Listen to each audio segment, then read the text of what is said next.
I want to focus on one topic today, and it's kind of an open letter straight from my brain, and it's directed towards a company that used to basically have a stranglehold on my heart, and that company is Apple.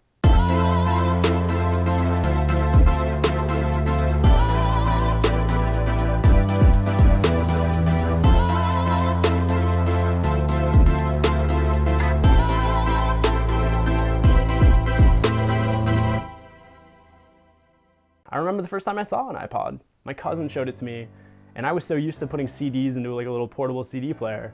I grew up a little poor, so I was a little behind the technology curve, but also, this was 2005, that wasn't that abnormal.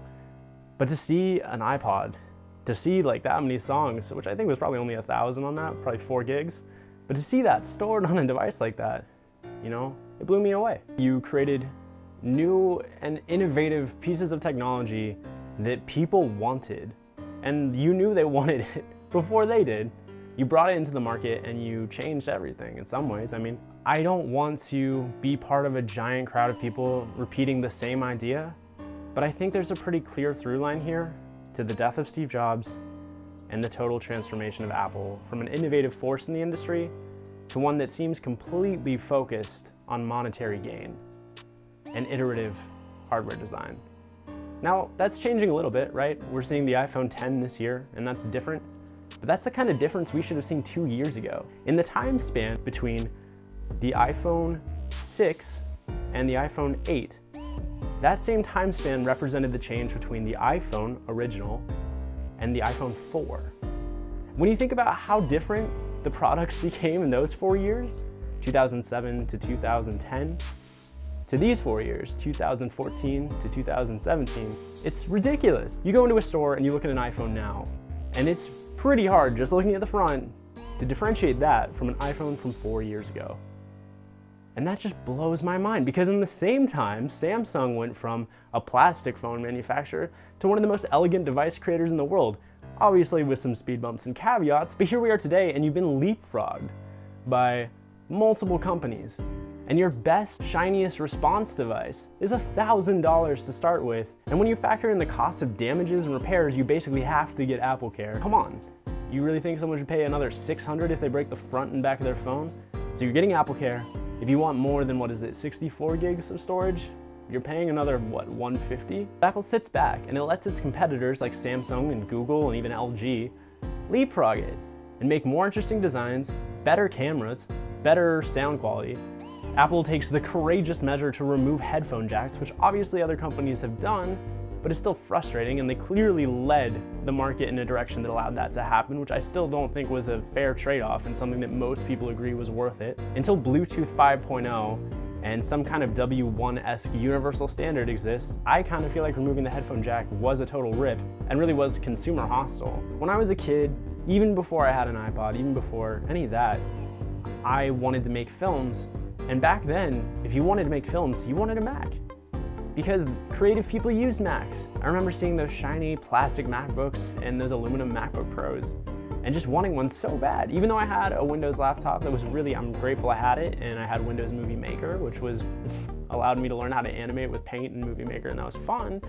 I always thought, when I'm legit, I'll have a MacBook, or I'll have an iMac, or I'll have a Mac Pro, because that's what creatives use and that's what professionals use. And you've been leapfrogged there too. I mean, you're telling me I should pay $4,000. So I have the privilege of a touch bar and 4 USB-C ports with no other I/O, barring a headphone jack. You want me to pay $4,000 for that privilege when I can get an equivalent PC, or even a PC that roasts that hardware, for so much less. I got my Dell XPS 15 on an Amazon warehouse deal for $1,475. It's got a GTX 1050 in it with 4 gigs of VRAM. It's got 16 gigs of RAM, upgradable to 32 without any kind of changing or soldering. I don't have to go to an Apple store to ask them to upgrade it. If I get a piece of dust under my keyboard, I've got a piece of dust under my keyboard. Someone gets a piece of dust under your keyboards, it breaks? That's ridiculous. Fix that. And also refund anyone who's ever had that problem. Because, oh my God, and I'm sorry, because I fought for you, because I apologize for you. When you put a U2 album on everyone's phones, I was the one being like, hey, mine hasn't showed up yet, I want to listen to this. When you announced the Apple Watch and everyone said, what would I need that for? I was thinking of a million scenarios in which the watch could be an amazing transformative product, and I still think it can be. But you've really let me down, and I think you've let a lot of your audience down. I mean, Paul Miller on The Verge talked about how you've kind of gone in a different direction than where he's going. And I think that's true for a lot of us.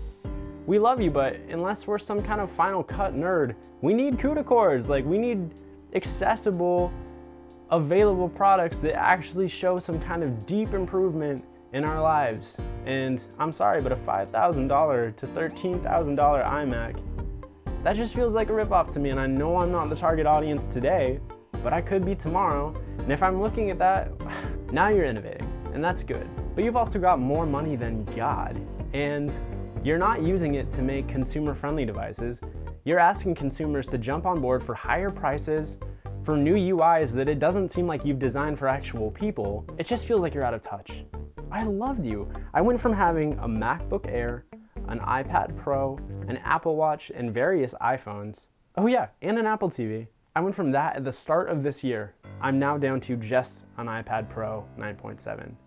I still think that device is an amazing device for students. I've got an Apple Pencil, and I use it to take notes in Microsoft OneNote. I want better from you. I read Steve Jobs' biography twice in 2012 because I was so affected by the story of this guy who saw the world and saw the structures that humans had built and thought, hey, I can do that too, and I can do it better.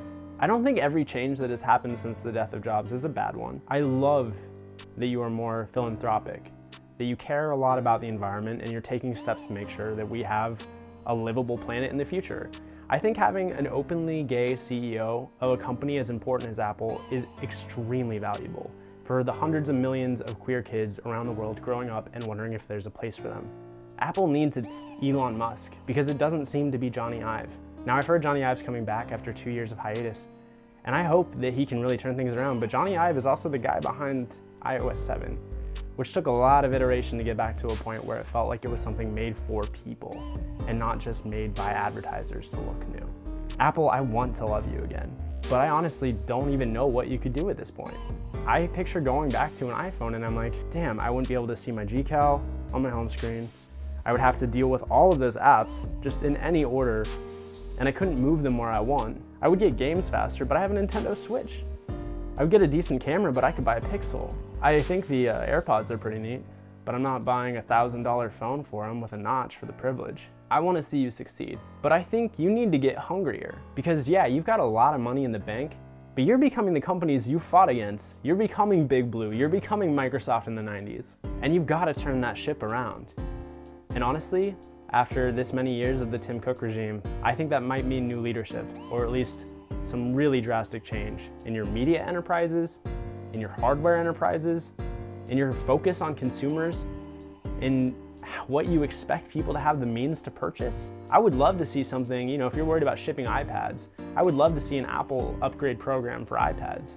I would love to see a renovation of the MacBook Air with a focus on portability and power. I'm talking quad-core i5s and i7s. I'm talking minimum 16 gigs of RAM, and I'm talking max 1500 entry point with a Retina display. Give that to the people. Start making things that you think people actually want again, and stop making things that you think you can force people to want. I want to see you improve. And in the meantime, I'm pretty stoked about all my devices that aren't Apple. And I'm gonna stay in my non-Apple ecosystem until you can prove that it's worth coming back and that I shouldn't have to pay a ridiculous premium to do so. Anyway, thanks for listening. I hope you see this. And if you don't, if you're someone like me watching this who used to love Apple and just wants to see that strength come back, feel free to leave a comment. For everything else, you know how to use YouTube. This is Ultra Choice Newsroom. Hope you enjoy. And now, Bane. If Apple really wants to come back, they should make a 1 terabyte iPod Classic. Thanks, Bane.